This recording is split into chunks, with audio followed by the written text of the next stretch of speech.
Welcome to Indie Depth, the show where we go in depth with independent filmmakers. I'm your host, Andrew Froning, and today on the show we have New Jersey filmmaker J. Palmieri Jr., whose recent short films, Taste and Leia, have together won 42 awards, and he's working on his first feature. This is a hardworking man, gentlemen. Welcome to the show. Hi. Hi, how are you? I'm doing well. How you doing? Good, considering the circumstances. Exactly, exactly. I mean, Yeah, we're trying to make of it what we can, which is sort of why I'm yeah, doing the show. I can do a yeah, phone conversation with people, but then again, um, everybody likes to talk film yeah, that exactly. I know of. So if I can share with other people our insights, I think that's just a beautiful thing. Yeah, I feel like especially that's the one plus side of this whole thing is like people I feel are being more creative and people that maybe are put their arts to the side are now rediscovering their like passion for art, which is like the way if you could look at a positive for all this. I feel like That's yeah, that's great. That's a very positive way to look at yeah, it. I love it. yeah, Okay, so you found kind of a niche for yourself as a filmmaker. yeah.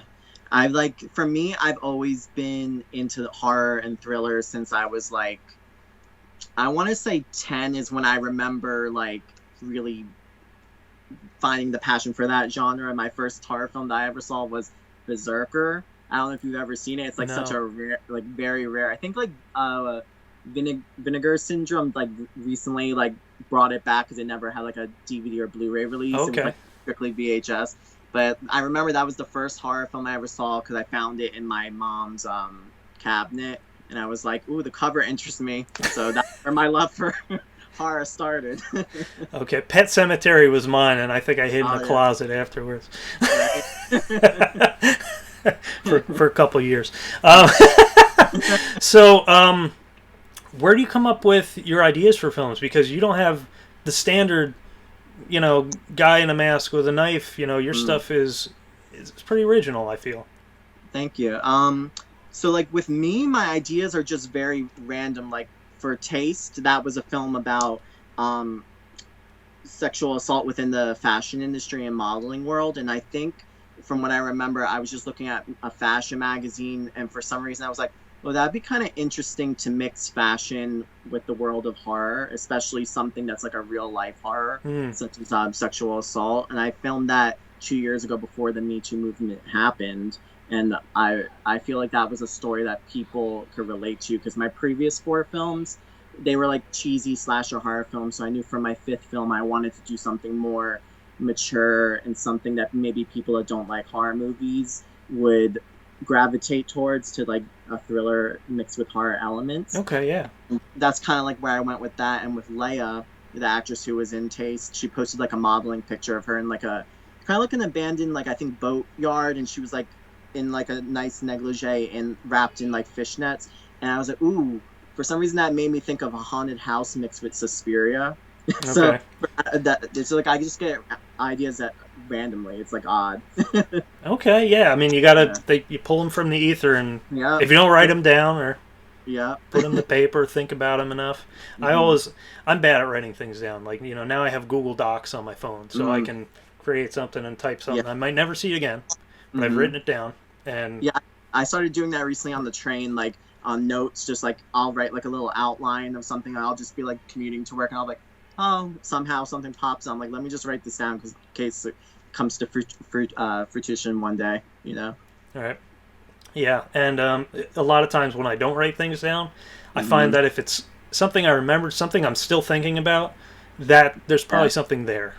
Yeah, that's like your body saying that you gotta make that your next one. Yeah, don't forget about this because Yeah. I'm so forgetful. I'm very hmm bad. I should write things down more than I do. But Right. if something stays with me, I know that's That's something I should pursue.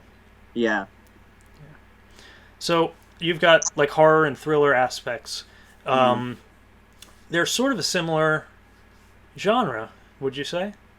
Yeah, I would say I could sit. So I've made 7 films to date, and my first four I classify as my cheesy, campy, straight up horror films, and then Taste was my fifth film. So from Taste up to Play, there I consider my erotic mixed with realism thrillers with doses of horror elements. So like I feel like that's my genre that I feel like I excel in was the thriller aspect. So that's kind of where I'm like following up with now for my next projects. Okay, yeah, a little more psychological rather Yeah. than, boot. Hmm.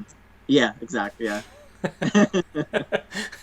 That's good, because those are the ones that stick with you. If something pops out, I mean, yeah, every now and then you're gonna remember. Oh my God, in The Exorcist Hmm. when they flashed that lady's face, or Yeah. in what was that one with the Darth Maul looking dude in Oh, Daylight, Insidious. yes, Like, yes, yes. The lipstick demon, they call it, or yeah, something. oh, okay, Yeah, lipstick yeah, demon. yeah. He was like Fitting. the. Yeah, yeah. Hmm. Yeah. Okay, so yeah, that stuff sticks with you, but I feel like the more psychological stuff is what you Hmm. remember. Especially because like when my film Taste premiered in New York City 2 years ago, it actually caused a woman to faint at the festival premiere. So for me, I'm like, if I never make it to the Oscars or anything, I'm like, I had my Exorcist moment because remember how people were always fainting in the theater. So I'm Yeah, like, and it's weird because I was like, really? Like, I don't know if this happens with you, but like even when I make my films, I still have that I'm in film school mentality, and the fact that I sent a woman to the hospital, like my film, I was like, wow. as long as she's okay, wow, Yeah, that's an yeah. accomplishment. It was like a bittersweet moment. I was like, "Ooh, we did our job right," but I'm like, "Oh, I feel horrible," you know? I can only imagine. Yeah, Oh man. yeah, So that's wow. yeah. That's great because they say that suspense and anything with a Mhm. thriller, it's something that you really have to work towards. Yeah, because I feel like it brings the audience on a journey more. Because when like straight up horror, there's jump scares. It's like you're just like, oh, I know I'm expecting this. But when you're with a suspense thriller, I feel like it just builds that tension more and more, where you know something's leading up to something is gonna happen, and it makes you more the viewer more uncomfortable because you're like going slowly, so you don't know when it's gonna come. And you feel like that person in the theater. No, don't do that. Don't do that. Yeah, Don't call that yeah, person. Don't go over there. right. Hmm. Yeah, it keeps the audience very engaged. Yeah. Yeah, good deal.